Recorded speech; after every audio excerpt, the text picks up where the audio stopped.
Video को एक like जरूर करें। महिला आईपीएल 2026 का 16वां मुकाबला मुंबई इंडियंस और रॉयल चैलेंजर्स बेंगलुरु के बीच खेला गया। दोनों ही टीमों के बीच कांटे की टक्कर देखने को मिली। इस टी20 मुकाबले में रॉयल चैलेंजर्स बेंगलुरु की टीम ने टॉस जीता और पहले गेंदबाजी करने का फैसला किया। जवाब में दोस्तों मुंबई इंडियंस की टीम को पहले बल्लेबाजी करने के लिए आमंत्रित किया। अब इस मुकाबले की शुरुआत हुई मुंबई इंडियंस की तरफ से सलामी बल्लेबाज के तौर पर सजना और हेली मैथ्यूज की जोड़ी ओपनिंग करने के लिए मैदान पर उतरी। पहले ही ओवर में दोस्तों हेली मैथ्यूज के बल्ले से हमें एक शानदार चौका देखने को मिला। दूसरे ओवर में सजना के बल्ले से भी एक खूबसूरत चौका देखने को मिला। अब तीसरे ओवर में लॉरेन बेल ने शानदार गेंदबाजी करते हुए संजीवन सजना को कैच आउट करवा दिया और इसी के साथ दोस्तों संजीवन सजना 7 रन बनाकर पवेलियन लौट गए। हालांकि इसी ओवर में नए बल्लेबाज नेट साइवर ब्रंट ने आते ही शानदार चौके के साथ अपना खाता खोला। चौथे ओवर में हेली मैथ्यूज के बल्ले से भी एक चौका देखने को मिला। इसके बावजूद भी मुंबई इंडियंस की टीम रन नहीं बना पा रही थी। जहां दोस्तों मुंबई इंडियंस की टीम 6 ओवर के पावर प्ले में एक विकेट के नुकसान पर 38 रन बना चुकी थी। 7वें ओवर में नेट साइवर ब्रंट ने एक और खूबसूरत चौका जड़ दिया। वहीं 8वें ओवर में नेट साइवर ब्रंट ने शानदार बल्लेबाजी करते हुए बैक टू बैक 2 करारे चौके जड़ दिए। दूसरी तरफ से 9वें ओवर में सलामी बल्लेबाज हेली मैथ्यूज भी इस ओवर में 2 चौके जड़ते हुए नजर आए। जी हां दोस्तों, देखा जाए तो 10वें ओवर में यहां पर हेली मैथ्यूज के बल्ले से एक और बाउंड्री देखने को मिली। जहां दोस्तों 10 ओवर में मुंबई की टीम एक विकेट के नुकसान पर मात्र 76 रन बना चुकी थी। अब 11वें ओवर से तबाही शुरू हुई। 11वें ओवर में नेट साइवर ब्रंट के बल्ले से हमें पहले तो एक गगनचुंबी और मैक्सिमम छक्का देखने को मिला और इसी ओवर में एक करारा चौका देखने को मिला। 12वें ओवर में नेट साइवर ब्रंट ने एक चौका जड़ दिया और इसी ओवर में नेट साइवर ब्रंट ने एक और खूबसूरत चौका लगाकर अपना अर्धशतक पूरा कर लिया और इसी ओवर में नेट साइवर ब्रंट ने एक और खूबसूरत बाउंड्री जड़ी। तो वहीं पर इसी ओवर की अंतिम गेंद पर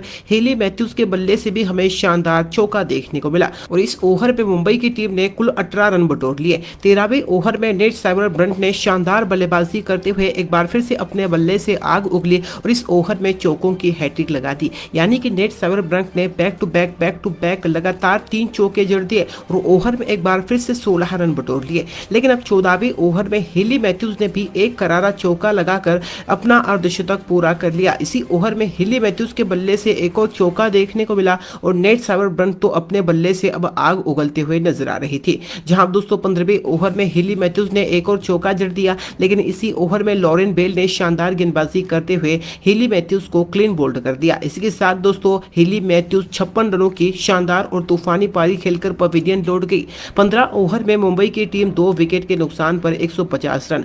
16वीं ओवर में कप्तान हरमनप्रीत कौर ने शानदार छक्के के साथ अपना खाता खोला और अपने आने का अंदाज पेश किया। लेकिन 17वें ओवर में नेट साइवर ब्रंट ने एकमात्र चौका जड़ा। 18वें ओवर में नेट साइवर ब्रंट ने एक शानदार चौका जड़ा और इसी ओवर में कप्तान हरमनप्रीत कौर के बल्ले से हमें बैक टू बैक 2 करारी चौके जड़ दिए। नेट साइवर ब्रंट अपने शतक के करीब आ पहुंची थी। 19वें ओवर में नेट साइवर ब्रंट ने एक और चौका जड़ दिया। लेकिन इसी ओवर में दोस्तों नादिन दी क्लर्क ने शानदार गेंदबाजी करते हुए कप्तान हरमनप्रीत कौर को कैच आउट करवा दिया और इसी के साथ कप्तान हरमनप्रीत कौर 20 रनों की शानदार पारी खेलकर चलती बनी। लेकिन इसी ओवर में दोस्तों यहां पर नेट साइवर ब्रंट ने शानदार चौका लगाकर बेहतरीन प्रदर्शन किया और 99 रन के स्कोर पर पहुंच गई। 20वें ओवर के चौथी गेंद पर नेट साइवर ब्रंट ने 1 रन लेकर अपना शतक पूरा कर लिया। नेट साइवर ब्रंट की यह बल्लेबाजी काबिले तारीफ है। हाँ दोस्तों, इसी ओवर में श्रेयंका पाटिल ने अमनजोत कौर को भी क्लीन बोल्ड कर दिया। वह 4 रन बनाकर चलती बनी और इस तरह से 20 ओवर में मुंबई की टीम ने यहां पर देखा जाए तो 4 विकेट के नुकसान पर 199 रन बनाए। यानी कि बेंगलोर के सामने जीत के लिए 200 रनों का लक्ष्य रखा। अब दोस्तों इस लक्ष्य का पीछा करने के लिए बेंगलोर की तरफ से सलामी बल्लेबाज के तौर पर यहां पर देखा जाए तो ग्रेस हैरिस और स्मृति मंदाना ओपनिंग करने के लिए मैदान पर उतरी और पहले ही ओवर में स्मृति मंदाना ने शानदार चौके के साथ अपने पारी का आगाज किया। अब दोस्तों दूसरे ओवर में ग्रेस हैरिस ने विस्फोटक बल्लेबाजी करते हुए यहां पर नेट साइवर ब्रंट को एक के बाद एक लगातार 3 चौके लगाकर ओवर में कुल 15 रन बटोर लिए। लेकिन अब तीसरे ओवर में शबनम इस्माइल ने शानदार गेंदबाजी करते हुए ग्रेस हैरिस को कैच आउट करवा दिया। इसके साथ ग्रेस हैरिस 15 रनों की शानदार पारी खेलकर चलती बनी। हालांकि दोस्तों इसी ओवर में जॉर्जिया वॉल के बल्ले से भी हमें एक खूबसूरत चौका देखने को मिला। लेकिन चौथे ओवर में हेली मैथ्यूज ने शानदार गेंदबाजी करते हुए स्मृति मंदाना को भी कैच आउट करवा दिया और इसके साथ दोस्तों स्मृति मंदाना मात्र 6 रन बनाकर चलती बनी। इसके बावजूद भी इसी ओवर में नए बल्लेबाज जॉर्जिया वॉल ने आते ही शानदार चौका जड़ दिया, लेकिन इसी ओवर में हेली मैथ्यूज ने जॉर्जिया वॉल को भी चलता कर दिया। वह भी मात्र 9 रन ही बना पाई और इस ओवर में दोस्तों देखा जाए तो 2 विकेट यहां पर आरसीबी के गिर गए।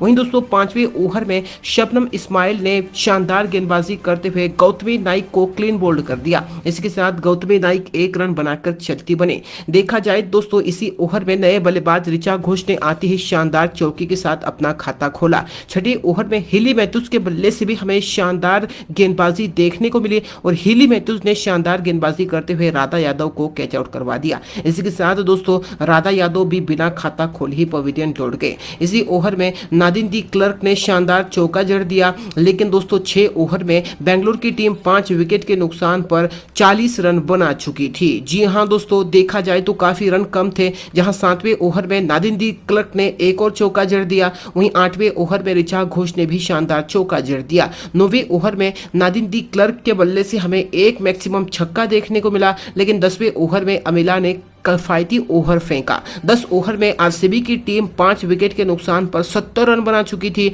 यानी कि आने वाले 10 ओवर में आरसीबी की टीम को जीत के लिए 130 रनों की जरूरत थी। 11वें ओवर में नादिन दी क्लर्क ने एक और चौका जड़ दिया, लेकिन 12वें ओवर में आती ही अमेली केर ने शानदार गेंदबाजी करते हुए नादिन दी क्लर्क को कैच आउट करवा दिया। इसी के साथ दोस्तों नादिन दी क्लर्क 28 रन बनाकर चलती बने। वहीं दोस्तों इसके बाद 13वें ओवर में ऋचा घोष ने विस्फोटक बल्लेबाजी करते हुए बैक टू बैक 2 खरारे और शानदार चौके जड़ दिए। 14वें ओवर में ऋचा घोष के बल्ले से हमें एक और चौका देखने को मिला। 15वें ओवर में ऋचा ने एक और बाउंड्री जड़ी। एक छोर से ऋचा घोष यहां पर आरसीबी की पारी को संभाल रही थी और जिताने की पूरी कोशिश कर रही थी। 16वें ओवर में अब तो ऋचा घोष का तूफान हमें देखने को मिला। इस ओवर में ऋचा घोष ने विस्फोटक बल्लेबाजी करते हुए एक के बाद एक चौकों की हैट्रिक, यानी कि 3 चौके लगाकर कुल 15 रन बटोर लिए। 17वें ओवर में अरुंधति रेड्डी ने भी एक चौका जड़ दिया, लेकिन इसी ओवर में दोस्तों अमनजोत कौर ने शानदार गेंदबाजी करते हुए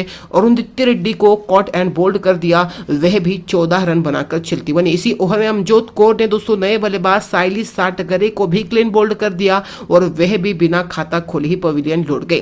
18वें ओवर में ऋचा घोष के बल्ले से हमें एक मैक्सिमम छक्का देखने को मिला और इसी ओवर के अंतिम गेंद पर श्रेयंका पाटिल ने भी शानदार चौका जड़ दिया। सभी की उम्मीदें दोस्तों ऋचा घोष पर थी, जो कि मैदान पर अभी भी खड़ी थी। अब दोस्तों 19वें ओवर में ऋचा घोष ने छक्कों की हैट्रिक लगा दी। जी हां, क्या बल्लेबाज है। ऋचा घोष ने इस ओवर में अमनजोत कौर की जमकर धुलाई कर दी।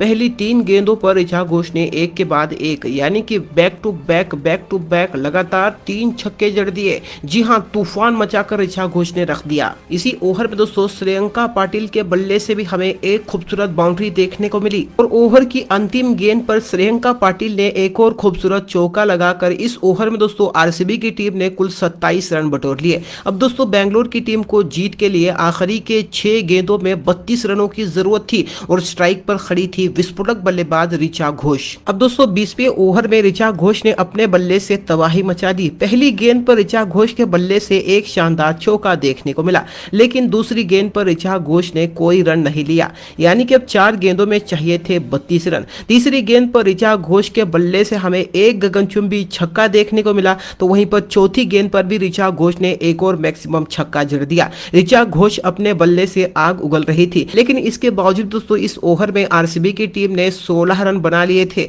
और दोस्तों इस तरह से आरसीबी की टीम इस मुकाबले को हार गई और आखिरकार दोस्तों मुंबई इंडियंस की टीम ने शानदार जीत दर्ज की। मुंबई इंडियंस के इस शानदार जीत पर एक लाइक तो बनता